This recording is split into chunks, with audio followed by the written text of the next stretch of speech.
नमस्कार दोस्तों, जैसा कि आपको पता है उत्तराखंड लोक सेवा आयोग के द्वारा जो है हाल ही में एक नोटिफिकेशन, एक विज्ञप्ति पास की गई है। और इस विज्ञप्ति जो है ये बेस्ड है उत्तराखंड विशेष अधीनस्थ शिक्षा, जिसमें प्रवक्ता संवर्ग समूह गा, ठीक है, समूह गा सेवा सामान्य मीन्स जो है आपकी जो जनरल कैटेगरी है उनके लिए, एंड इसके साथ साथ जो है जनरल कैटेगरी एंड साथ साथ महिला शाखा या महिला कैटेगरी में ये प्रवक्ता संवर्ग में जो है वैकेंसी निकाली गई हैं। एज अ प्रवक्ता बनेंगे, एज अ टीचर बनेंगे, ठीक है। बहुत ही महत्वपूर्ण और सुनहरा अवसर उत्तराखंड के कैंडिडेट्स के लिए, जो टीचर बनना चाहते हैं, जो भावी टीचर जो है सोच के बैठे हैं कि मुझे इस फील्ड में काम करना है, उनके लिए एक सुनहरा अवसर उत्तराखंड की जो है लोक सेवा आयोग ने पेश किया है। तो समय रहते ही इस फॉर्म को भरिएगा। चलिए देखते हैं इस नोटिफिकेशन में किन बातों का जिक्र किया गया है, किन बातों का उल्लेख किया गया है।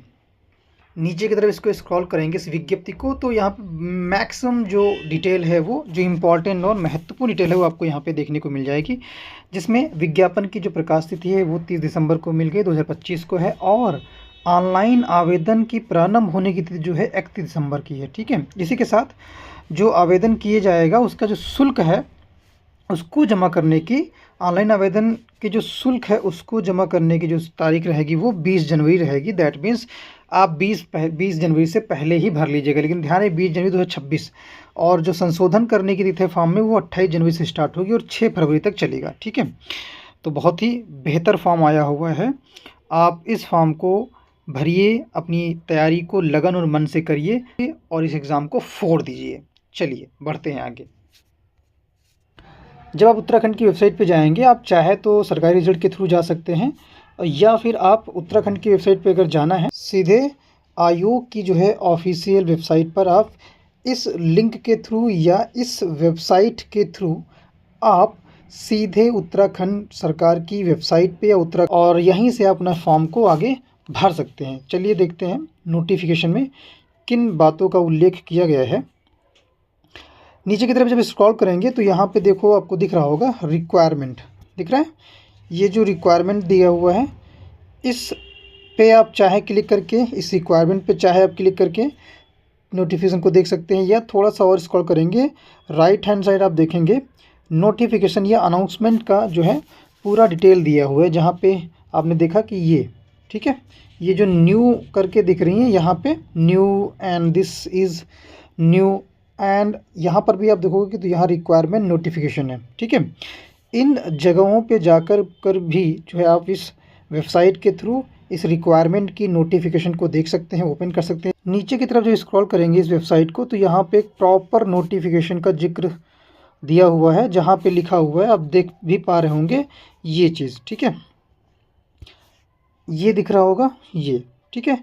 Lecturer Uttarakhand special sub ordinate, ठीक है, sub ordinate education lecturer group C service general या women branch exam 2025 notification advertisement syllabus and all, इन सारा कुछ डिटेल आपको नीचे की तरफ स्क्रॉल करने पे ये जो ऑप्शंस है आपको यहाँ पे दिखेगा।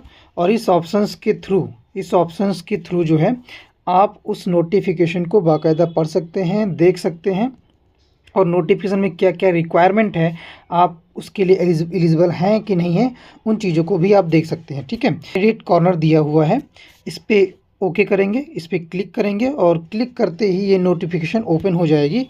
देख पा रहे होंगे दोस्तों, ये रिक्वायरमेंट का जो डैशबोर्ड आपको दिख रहा होगा आपकी स्क्रीन बोर्ड पे, जहाँ पे विभिन्न प्रकार की डिफरेंट टाइप की जो है यहाँ पे नोटिफिकेशन शो हो रही होंगी, ठीक है।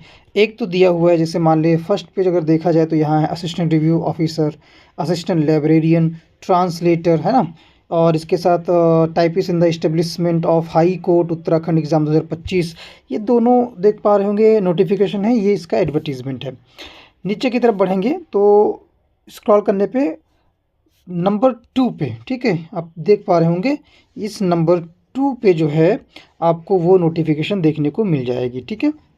इस नोटिफिकेशन में Uttarakhand special subordinate educations lecturer group C, ठीक है। अब यहाँ पे इस पे करेंगे टिक तो आपको जो है उसका एडवर्टीजमेंट मिल जाएगा। अगर आपको पूरी नोटिफिकेशन पढ़नी है तो इस चीज़ को टिक करना है या इस पर क्लिक करिएगा। तो सबसे पहले हम जो है नोटिफिकेशन पे देखते हैं कि नोटिफिकेशन में क्या दिया हुआ है। इसके बाद हम एडवर्टीजमेंट को देखेंगे, फिर देन थर्ड जो स्टेप हमारा है उसको हम सिलेबस में कवर करेंगे कि सिलेबस में क्या क्या इसमें पढ़ना है। चलिए नोटिफिकेशन देखते हैं, तो इस पर क्लिक कर लेते हैं। पीडीएफ के फॉर्म में आपको एक नोटिफिकेशन मिलेगी और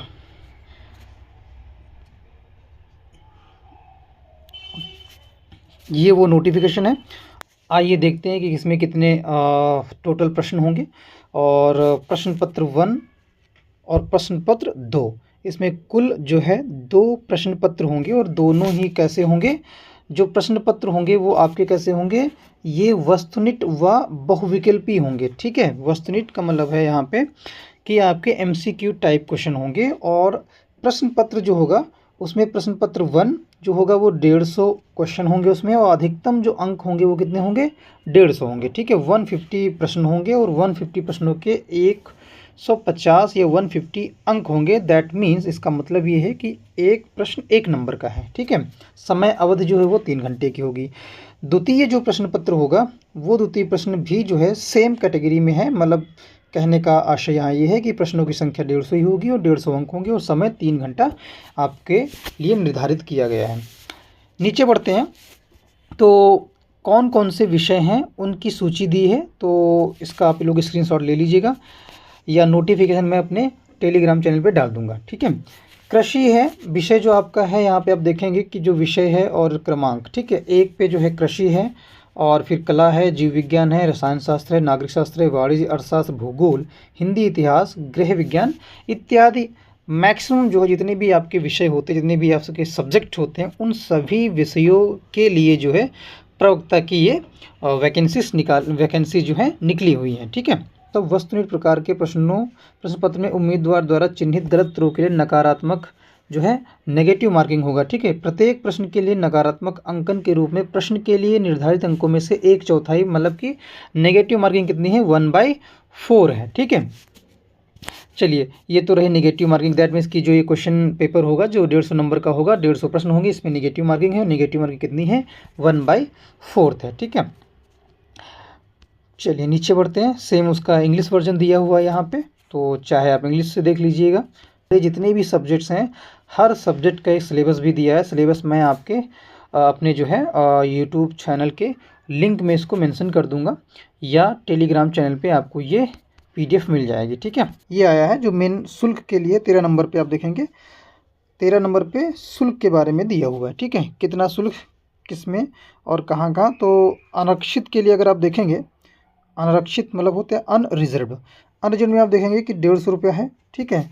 और जो प्रोसेसिंग शुल्क टैक्स है उसमें 16.36, तो टोटल आपको कितना पे करना पड़ेगा अनारक्षित वर्ग के लिए, 166.36, मतलब कि 167 रुपये आपके लिए है। उत्तराखंड अन्य पिछड़ा वर्ग जो है उसके लिए 150 सेम है, ठीक है। जनरल कैटेगरी के लिए या अनरिजर्व कैटेगरी के 150 और ओबीसी के लिए 150 और सेम वही 16.36 और 166 रुपये इनको पे करना पड़ेगा, ठीक है। इसके साथ अगर आप देखेंगे जो शरीर से दिव्यांग हैं उनके लिए कोई शुल्क नहीं है, ठीक है। उनके लिए मात्र जो है 16 रुपये प्रोसेसिंग फीस है या 17 रुपये कह सकते हैं। इसके साथ साथ जो उत्तराखंड राज्य में संचालित स्वैच्छिक या राजकीय गृहों में निवासित अनाथ बच्चे हैं, मतलब कि अनाथ बच्चों के लिए कोई शुल्क नहीं है, और जो दिव्यांग बच्चे हैं उनके लिए कोई शुल्क नहीं है, ठीक है। बाकी सभी के लिए 170 रुपया 167 रुपये के आसपास फीस है।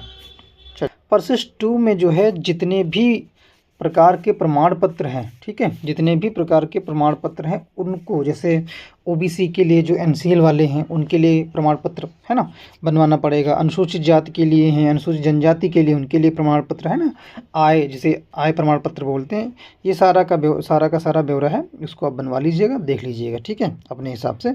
वही इनकम सर्टिफिकेट वगैरह और ईडब्ल्यूएस के लिए ईडब्ल्यूएस सर्टिफिकेट, ठीक है। ये सारा ब्यौरा विभाग ने नोटिफिकेशन में ही सारा कुछ रख दिया है, ठीक है। ये चलिए आशा करते हैं कि ये वीडियो आप सभी को पसंद आया होगा और मैं ये यकीन करता हूँ कि आप लोग समय से पहले ही इस फॉर्म को भर लेंगे ताकि अनावश्यक असुविधा से आप बच सकें, ठीक है। तो एक बार फिर से समझ लीजिएगा कि 20 तारीख जो है इसकी लास्ट डेट है और संशोधन करने की जो लास्ट डेट शुरुआत होगी वो 28 जनवरी से स्टार्ट हो रही हो। मैक्सिमम कितना जाएगा, 6, मतलब 28 से स्टार्ट होगी और 2 दिन इधर आपको मिल गए और 4 से 5 दिन इधर मिल जाएंगे, ठीक है। तो समय से पहले जो है आप इस फॉर्म को फिल कर लीजिएगा ताकि कोई असुविधा ना आने पाए, ठीक है।